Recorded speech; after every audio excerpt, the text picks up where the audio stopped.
Bai, erabakitzen oso zaila. Azken urtetan beti esan izan duet hemen bukatzea gustatuko litzaidakeela edo hemen bizitza guztia pasatzea, baina baita ere beti pentsatu izan duet aukera berrin bat suertatu ezkeo edo esperientzi berri bat bizitzeko aukera izan ezkeo bizitzea gustatuko litzaidakeela, kasua eman da eta bueno, nahiz eta klubak esfortzu handia indun eta alde hortatik oso eskertuta nagon, erabaki hori hartzea pentsatu.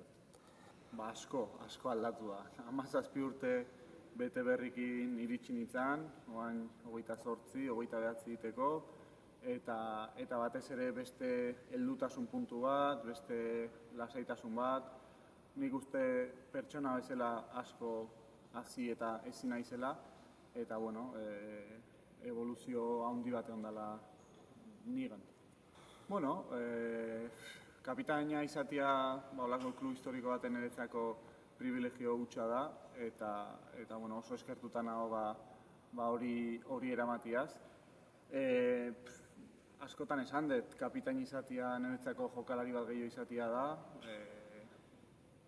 rol desberdin batzu dazkazu, baina nahi gusta ezait talde lana, nahi gusta ezait taldekide sentitzia, eta bueno, nago inorren gainetik hori oso argi dakat, eta aldagela honek ondo funtzionatu badu horregatik izan da, eta zentzu hortan ez dakat inolako presio gehigarririk.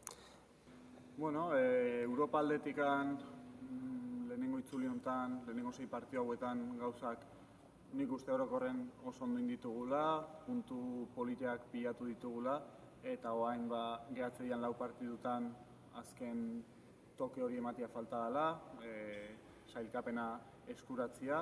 Ligai dagokionez argi dago aurrera pauso bat eman behar dugula, etxen ondo aigea lehiatzen, baina etxetik kanpo asko aizaigu kostatzen, eta bueno, nik uste bigarren itzulia desberdina izango dela zentzu hortan, eta nahi dagokidanez, seguru sentimentuz betetako bigarren itzuli bat, argi dakat topera disfrutatu nahi detela, eta argi dakat baita ere dena emango detela beti indeten bezala.